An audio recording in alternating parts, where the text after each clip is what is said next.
ಸ್ವಾಯತ್ತ ಸಂಸ್ಥೆಗಳಾದ income tax, ED ಇಂತಹ ಸಂಸ್ಥೆಗಳನ್ನು ದುರ್ಬಳಕೆ ಮಾಡಿಕೊಂಡು ಕಾಂಗ್ರೆಸ್ ಪಕ್ಷದ ನಾಯಕರ ವಿರುದ್ಧ ದಾವೆಗಳನ್ನು ಹೂಡಿ ಅವರ ಮೇಲೆ ಚಾರ್ಜ್ ಶೀಟ್ ಹಾಕಿ ಕಾಂಗ್ರೆಸ್ ಪಕ್ಷವನ್ನು ಹಕ್ಕುಬಸ್ತಿಯಲ್ಲಿಡಬೇಕು ಅನ್ನುವಂಥ ಉದ್ದೇಶದಿಂದ ಈ ಒಂದು ದುಷ್ಕೃತ್ಯಕ್ಕೆ ಇಳಿದಿದ್ದಾರೆ. ಕೇಂದ್ರ ಸರ್ಕಾರದ ಈ ನಡೆಗೆ EDಯನ್ನು ದುರುಪಯೋಗಪಡಿಸಿಕೊಂಡು ಸೋನಿಯಾ ಗಾಂಧಿ ಹಾಗೂ ರಾಹುಲ್ ಗಾಂಧಿ ಅವರ ವಿರುದ್ಧ ಇವತ್ತು ಚಾರ್ಜ್ ಶೀಟ್ ಹಾಕಿ ಆ ದೌರ್ಜನ್ಯವನ್ನು ಎಸಗಿದ್ದಾರೆ. ಈ ವಿಚಾರವನ್ನು ನಾವು ಖಂಡಿಸ್ತೇವೆ. ಕೇಂದ್ರ ಸರ್ಕಾರದ ಈ ಧೋರಣೆಯನ್ನು ನಾವು ಬಲವಾಗಿ ಖಂಡಿಸಿ ಇವತ್ತು ದಕ್ಷಿಣ ಕನ್ನಡ ಜಿಲ್ಲಾ ಕಾಂಗ್ರೆಸ್ ಸಮಿತಿ, ನಮ್ಮ ಪಕ್ಷದ ಮುಖಂಡರುಗಳು ನಾವು ಇವತ್ತು ಇಲ್ಲಿ ಈ ಒಂದು ಪ್ರತಿಭಟನೆಯನ್ನು ಹಮ್ಮಿಕೊಂಡಿದ್ದೇವೆ.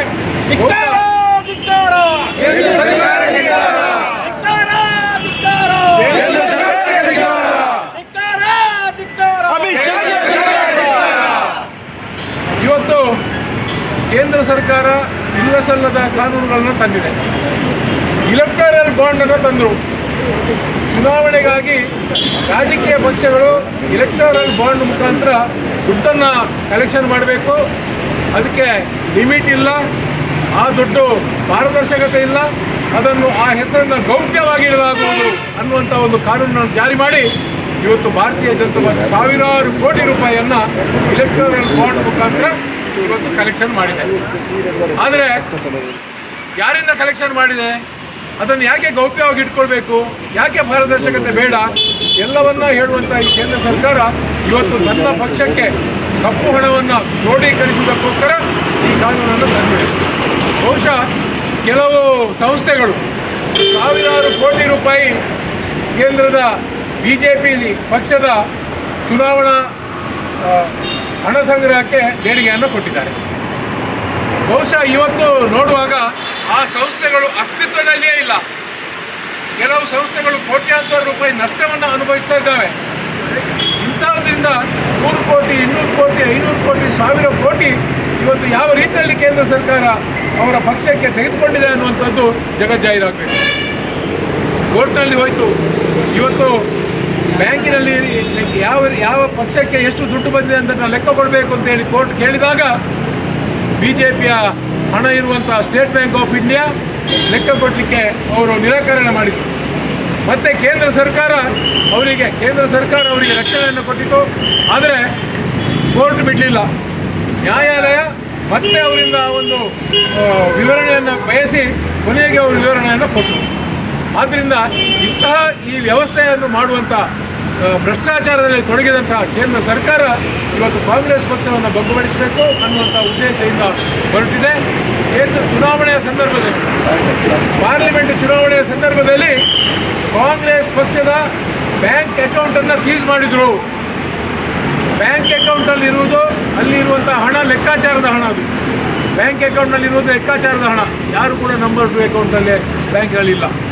ಆ ನಮ್ಮ ಲೆಕ್ಕಾಚಾರದ ಹಣವನ್ನು, ಅಂದರೆ ಚುನಾವಣೆಯಲ್ಲಿ ಕಾಂಗ್ರೆಸ್ ಪಕ್ಷ ಹಣ ಖರ್ಚು ಮಾಡಬಾರ್ದು, ಕಾಂಗ್ರೆಸ್ ಪಕ್ಷಕ್ಕೆ ಅಧಿಕಾರ ಸಿಗಬಾರ್ದು, ಬಹುಮತ ಸಿಗಬಾರ್ದು ಅನ್ನುವಂಥ ದುರುದ್ದೇಶದಿಂದ ನಮ್ಮ ಬ್ಯಾಂಕ್ ಖಾತೆಯನ್ನು ಸೀಸ್ ಮಾಡಿದ್ವಿ.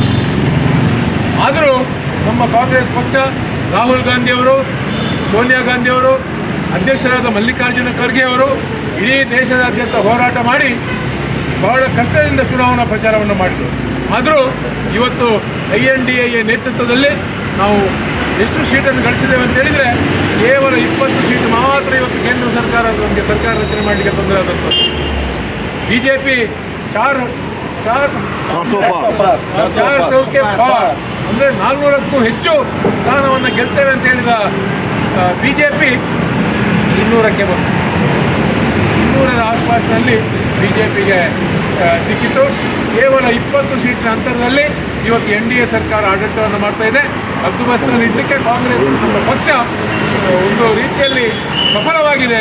ಅವರ ಈ ಒಂದು ಭ್ರಷ್ಟಾಚಾರ ಏನಿದೆ, ಈ ಭ್ರಷ್ಟಾಚಾರವನ್ನು ನಿಲ್ಲಿಸುವುದಕ್ಕೆ ಕಾಂಗ್ರೆಸ್ ಪಕ್ಷ ಜನಾಂದೋಲನವನ್ನು ಮಾಡಿ ರಾಹುಲ್ ಗಾಂಧಿಯವರು ಕನ್ಯಾಕುಮಾರಿಯಿಂದ ಕಾಶ್ಮೀರದವರೆಗೆ ಪಾದಯಾತ್ರೆಯನ್ನು ಮಾಡಿದರು. ಇಡೀ ದೇಶದ ಇತಿಹಾಸದಲ್ಲಿ ಸ್ವಾತಂತ್ರ್ಯ ನಂತರ ಸುಮಾರು 3000 ಕಿಲೋಮೀಟರ್ ಪಾದಯಾತ್ರೆ ಮಾಡಿರುವಂಥ ಇತಿಹಾಸ ಇಲ್ಲ. ರಾಹುಲ್ ಗಾಂಧಿಯವರು ಇಡೀ ಪಕ್ಷದ ಕಾರ್ಯಕರ್ತರೊಂದಿಗೆ, ಸೇನಾನಿಗಳೊಂದಿಗೆ ಕನ್ಯಾಕುಮಾರಿಯಿಂದ ಕಾಶ್ಮೀರವರೆಗೆ ಪಾದಯಾತ್ರೆಯನ್ನು ಮಾಡಿ ಈ ಒಂದು ಪಕ್ಷದ ಘನತೆಯನ್ನು ಹೆಚ್ಚಿಸುವಲ್ಲಿ ಶ್ರಮವನ್ನು ವಹಿಸಿದರು.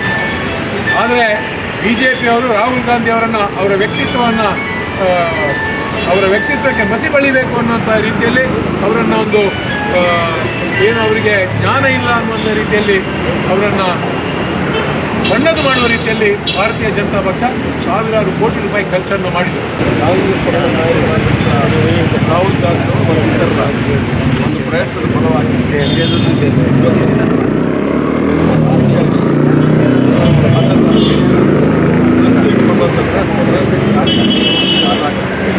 ಅನೇಕ ಮಂದಿ ಭಾಸ್ಕರ್ ಫರ್ನಾಂಡಿಸ್ ಸಹಿತ ಮೋತಿಲಾಲ್ ವೋರಾ ಸಹಿತ ಸೋನಿಯಾ ಗಾಂಧಿಯವರು ಮತ್ತು ರಾಹುಲ್ ಗಾಂಧಿಯವರು ಅವ್ರನ್ನ ಸೇರಿಸಿಕೊಂಡು ಬಹುಶಃ ಈ ಒಂದು ಪ್ರಕರಣ ದಾಖಲಾಗಿರ್ತಕ್ಕಂಥ ಗೊತ್ತಿದೆ ಅಂತ ಈಗ ಮತ್ತೊಮ್ಮೆ ಇಡಿಯನ್ನು ಬಳಸಿಕೊಂಡು ರಾಹುಲ್ ಗಾಂಧಿಯವರು ಮತ್ತು ಸೋನಿಯಾ ಗಾಂಧಿಯವರಲ್ಲಿ ತಿರುಕಲು ಕೊಡಬೇಕಂತ ಪ್ರಯತ್ನಕ್ಕೆ ಕೈ ಹಾಕಿದ್ದಾರೆ. ಬಹುಶಃ ಕಾಂಗ್ರೆಸ್ ಪಕ್ಷ ನಿಮಗೆ ಗೊತ್ತಿದೆ, ಇದನ್ನು ಕೂಡ ಇಂಥ ಸನ್ನಿವೇಶ ಬಂದಾಗ ಬಹುಶಃ ಕಾಂಗ್ರೆಸ್ ಪಕ್ಷ ದೇಶವ್ಯಾಪಿ ಹೋರಾಟವನ್ನು ಮಾಡಿ ಬಹುಶಃ ಎಚ್ಚರಿಕೆ ಸಂದೇಶವನ್ನು ಇವತ್ತು BJP ಆಡಳಿತಾರೂಢ ಸರ್ಕಾರಕ್ಕೆ ನಾವು ಕೊಟ್ಟಿದ್ದೇವೆ.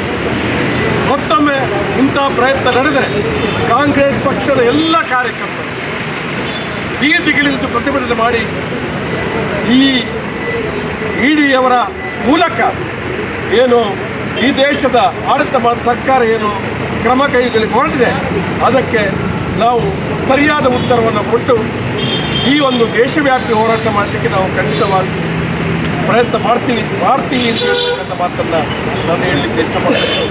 ಇವತ್ತು ನಿಮಗೆಲ್ಲ ಗೊತ್ತಿದೆ ಇಡಿಯ ಬಳಕೆ ಯಾವ ರೀತಿಯಲ್ಲಿ ಆಗುತ್ತೆ ಅಂತೇಳಿ. ಬಹುಶಃ ಅನೇಕ ಮಂದಿಯ ಮೇಲೆ ಪ್ರಕರಣ ದಾಖಲಾಗಿ ಅವರ ಭ್ರಷ್ಟಾಚಾರ ಪ್ರಕರಣ ಹಾಕಿ ಅವರಿಗೆ ತೊಂದರೆ ಕೊಟ್ಟಾದ ನಂತರ ಯಾರು ಅಂಥ ವ್ಯಕ್ತಿಗಳು ಬಹುಶಃ ಭಯಪಟ್ಟು BJP ಸೇರ್ಪಡೆಯಾಗಿದ್ದರೆ ಅವರೆಲ್ಲ ಪ್ರಕರಣಗಳು ಮಾಯವಾಗಿದೆ. ಇದು ಪತ್ರಿಕಾ ಮಾಧ್ಯಮ ಸ್ನೇಹಿತರಿಗೆ ತಪ್ಪುತ್ತಿದೆ. ಯಾರೆಲ್ಲ ಇಡಿ ಪ್ರಕರಣ ಇಟ್ಟು IT ಪ್ರಕರಣ ಯಾವ ಮೇಲೆ ಇತ್ತು, ಯಾವ ಮೇಲೆ ಪ್ರಕರಣ ದಾಖಲಾಗಿದೆ, ಭ್ರಷ್ಟಾಚಾರ ಪ್ರಕರಣ ಕೂಡ ಇದ್ದಿರ್ತಕ್ಕಂಥದ್ದು ಅವರು ಮತ್ತೆ BJP ಸೇರಿದಾಗ ವಾಷಿಂಗ್ ಮಿಷಿನ್లో ಹೋದಂತೆ ಅವರು ಯಾಕೆ ಸ್ವಚ್ಛ ಆಗ್ತಾರೆ ಅಂತ ಕೂಡ ಗಮನ.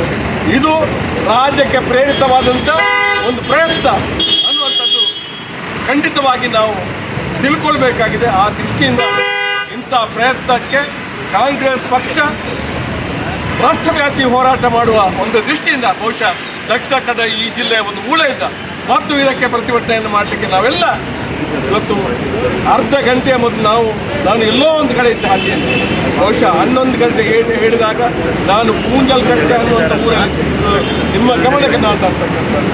ಬಹುಶಃ ನಾವು ಒಂದು ಸೂಚನೆ ಕೊಟ್ಟರೆ ನಾವು ಈ ಹೋರಾಟದಲ್ಲಿ ನಿರಂತರವಾಗಿ ಹೋರಾಟ ಮಾಡಲಿಕ್ಕೆ ಸಿದ್ಧರಿದ್ದೇವೆ ಅಂತಕ್ಕಂಥ ಮಾತು. ಪ್ರಾಣ ಹೋದರೂ ಪರವಾಗಿಲ್ಲ ಈ ಹೋರಾಟವನ್ನು